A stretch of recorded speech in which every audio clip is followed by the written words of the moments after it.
Welcome to today's video. Today I'm going to be teaching you how to build a life that you love. Let's go ahead and dive in.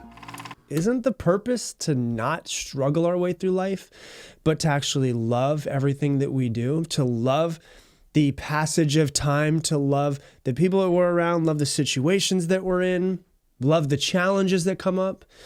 It seems like it's the purpose, right? Just to love life. So why don't enough people love their lives? I find that most people are content. They're okay. They don't love their lives. They don't hate their lives. They're content. But there's this underlying slight aggravation that they have. And I don't know about you, but if I'm going to live this life, I would like to have a life that I feel I love as many aspects of it as I possibly can. It's filled with stuff that I love. I don't want to do anything in my life that I'm not in love with.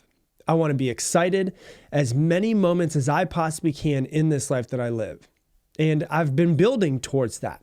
I've been working towards that. It's not perfect yet, but it's getting really, really good. And I want to tell you exactly how to do it because I think that's what we all should be doing. I'm here to tell you though, that the life that you love is not just going to fall at your feet.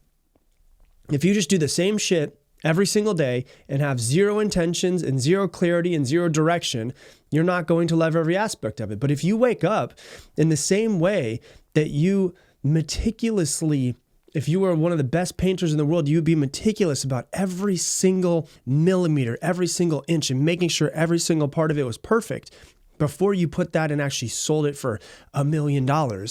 Why don't you do the exact same thing with your life? Go through every single aspect of it and make sure that it is exactly what you want it to be. I'm going to say something I think is going to surprise a lot of people. But a life that you love doesn't just happen.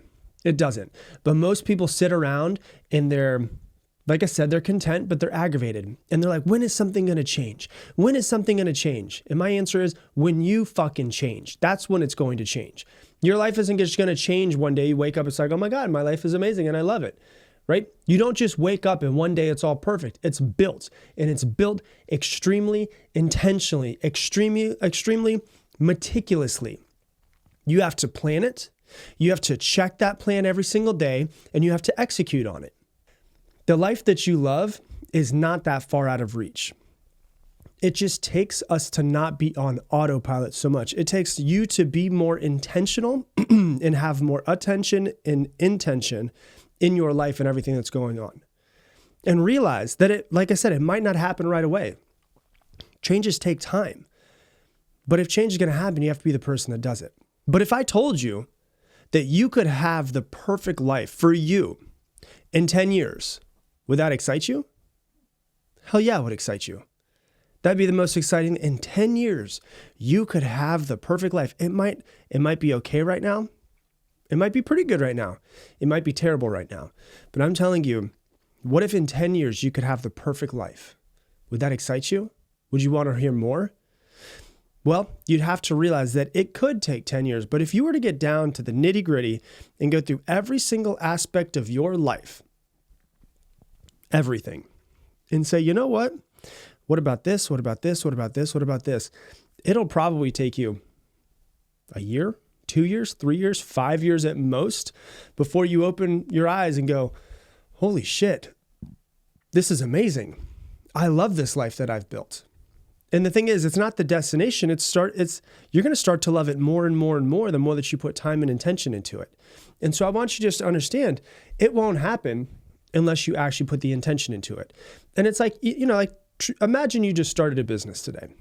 If you started a business, what would you do? You'd have a business plan. You'd have, quarterly reviews. You'd have weekly reviews. You'd have morning huddles with your team. Start treating your life like it's a business. It's the business. You're the CEO of this business. And start creating a business plan. What is my business plan of this life? And let's have quarterly reviews, and let's have weekly meetings, and let's have a morning huddle that's 5 minutes where I say, what am I going to do today? What would make today amazing? It blows my mind because so many people take their jobs more serious than they take their lives. I see it all the time. More people take their jobs in the company that they don't own more serious than they actually take their life. They will show up for their boss on time. They'll show up and make sure they get things done. When they say they're going to do something, they'll do it. And then they go home and they don't have any plan. They don't know what their direction is, what they want to do. And when they say to themselves, hey, I'm going to do this thing, they don't actually do it. Because ultimately, it's your life. No one is going to come and save you. But if you put time and attention and planning and vision and clarity, and you put it all down and you start taking action towards it, you will 100% build a life that you love. So that's what I got for you for today's episode. If you love this episode, please do me a favor. Share it on your Instagram stories and tag me in it. Rob Dial Jr., ROBDIALJR. The only way this podcast grows is from you guys sharing it. So I'd greatly, greatly appreciate if you would share it out there for more people to find it. And also, if you're out there and you want to keep improving yourself, one of the best ways to do that is through journaling. I created a training of exactly how to journal. If you want it, it's free. You can go to mindsetmentorjournal.com and we'll actually give you a couple weeks free of journaling questions being sent directly to you in the morning. So you can wake up, look at your mailbox, not your mailbox, your email box, and say, okay, here's my journaling questions for the day. I'm going to journal through these to help me improve myself. So if you want that, once again, it's called mindsetmentorjournal.com. And with that, I'm going to leave you the same way I leave you every single episode. Make it your mission, make someone else's day better. I appreciate you, and I hope that you have an amazing day.